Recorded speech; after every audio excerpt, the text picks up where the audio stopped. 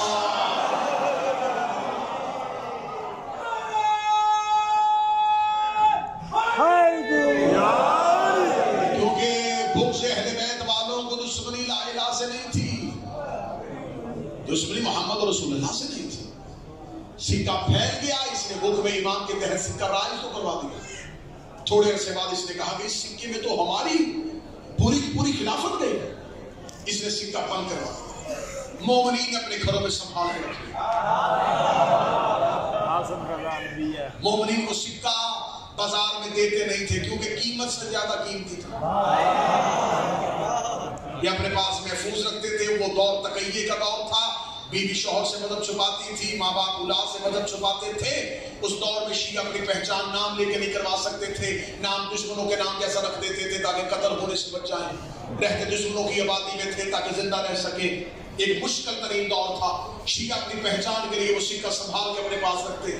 جب کبھی سفر میں جاتے اس سکے کو اپنے بازو میں باندھ لیتے کہ پوچھتا یہ کیا ہے, وہ کہتے یہ ہمارا امام زامن ہے.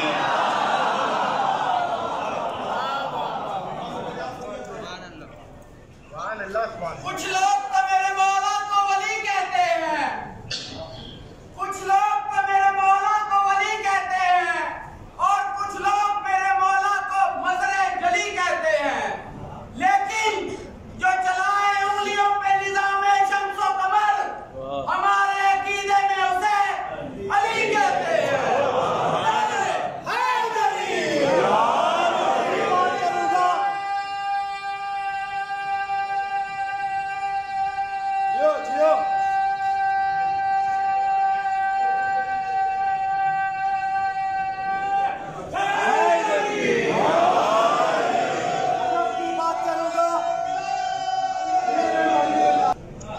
بات کروں گا حدود کے اندر کہ جیسے ساری فضیلت درود کے اندر, کہ جیسے ساری فضیلت درود کے اندر. علی کے نام کا نعرہ وہی لگائے گا, علی کے نام کا نعرہ وہی لگائے گا حلالی بولے جس کے وجود کے اندر. تمام ہو رہی ہے بس مختصر, کیونکہ اوقات مختصر ہے. مومنین عبادت میں ہے, سفر میں ہے, مسافرت میں ہے. میں نہیں چاہتا کہ لمحات ضائع ہوں. جلد آپ تڑپ رہے ہیں حسین بن علی سے ملنے کے لیے. آپ کا سفر طولانی نہ ہو جائے. ملاقات یقینی بھی ہے اور جلدی کی بھی ہے.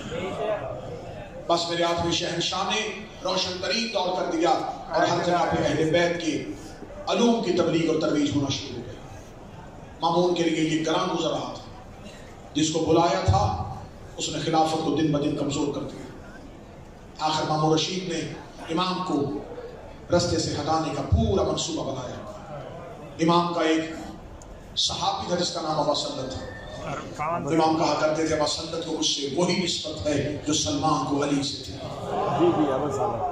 مولانا ابا سلت کو قریب بلایا. ابا سلت سے کہا ابا سلت یہ جو تو سمجھتا ہے نا کہ مامون آئے دن مجھے دربار میں بلا کے میری تعریف کے قصائد اور فضائل پڑھتا ہے, یہ مجھ سے محبت نہیں کرتا. در اصل یہ میرا قاتل ہے. قاتل کا نام آنا تھا. ابا سلت کے چہرے پریشانی میں مولا یہ آپ کو کیسے قتل کرے گا. امام نے فرمایا ابا سلت یہ ایک دن مجھے اپنے محل میں دعوت کے لیے بلایا. اس کے کچھ غلام عربی اپنے ہاتھوں سے انگور کا شربت بنا رہے ہیں اور اناروں کا شربت بنا رہے ہیں. ان کے ہاتھ زہر سے بھرے ہوئے ہیں. وہ میرے سامنے انار توڑیں گے, اپنے ہاتھوں سے انار کے دانوں کا شربت بنائیں گے. اس میں زہر مل چکا ہوگا.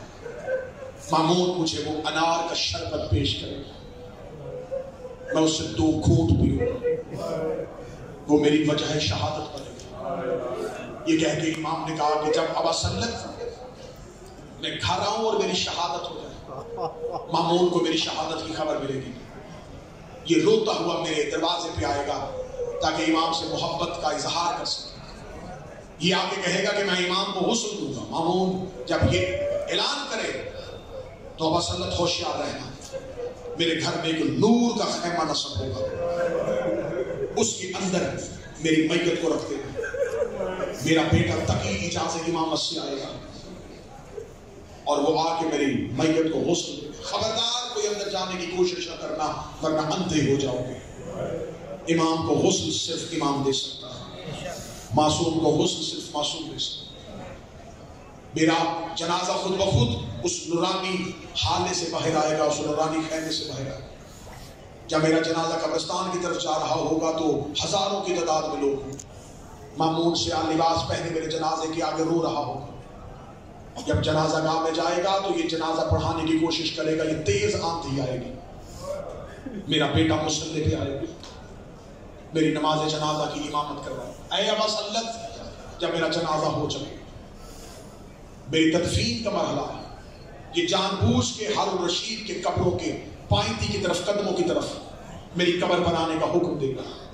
جب وہاں کدال مارا جائے گا تو زمین وہاں سے رستہ نہیں دے گی، زمین کھودی نہیں جائے گی، مجبوراً اس کو ہارون کے سرحانے کدال لگانا پڑے گا۔ جب وہاں ایک بار کدال لگاؤ گے زمین پھٹ جائے گی، نیچے سے ایک سفید سنگ مرمر کی تختی باہر آئے گی جس میں لکھا ہوگا یہ قبر رضا ہے۔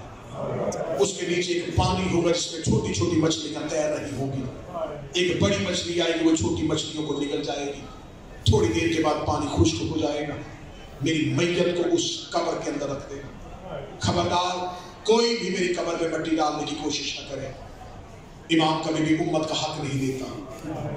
میں نہیں چاہتا کوئی دشمن امام پہ یہ احسان کرے، میری قبر خود بخود بند ہو جائے گی۔ ابا سنت میری قبر کے تعویذ کو بند کر دینا۔ ابا سنت نے وہ صحابی ہے جس نے امام سے امام کی شہادت سنی۔ یہ جو تم عزاداری کرتے ہو نا، یہ تو زیارت حسین کے لیے اس 8ویں شہنشاہ کی جو تڑپ تھی وہ قابل دید تھی۔ مولا جب خراسان میں ہوتے تھے اور امام نے ایک لمبا دور ولی عہدی کا گزارا، جب بھی کوئی عراق سے جاتا امام اس سے ملنے کی خود تمنا کرتے، اسے بلا کے کہتے خبر ہوئی ہے تو عراق سے آیا ہے؟ جب وہ کہتا میں عراق سے آیا ہوں، امام رضا رو کے کہتے ہیں کیا تو نے میرے جد حسین کی قبر کی زیارت کی ہے؟ کیا تو کبھی میرے جد حسین کی قبر پہ گیا ہے؟ جب وہ کہتا کہ ہاں مولا میں قبر حسین کی زیارت کے لیے جاتا ہوں، میں نے کتاب کے جملے پڑھ رہا ہوں تو میں سفر کربلا میں امام کو جب وہ کہتا کہ میں نے قبر حسین کی زیارت کی، امام اپنی مسند سے اٹھتے، اس کے ہاتھوں کو پکڑ کے چومتے، آنکھوں سے لگاتے اور لگا کے کہتے اگر کبھی واپس عراق جائے تو میرے جد کی قبر پہ جا کے کہنا تیرا غریب بیٹا تجھے سلام کہہ رہا تھا۔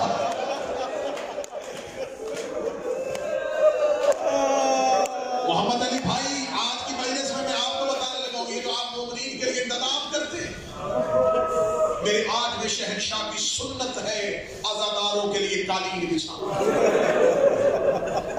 مولا جب اپنے گھر میں مجلس کرواتے تو مولا خود قالین بچھاتے، غلام آگے بڑھ کے مولا سے کہتے مولا یہ کام ہم کریں، کہتے نا مجھے خدمت کرنے دو حسین کے عزاداروں کی۔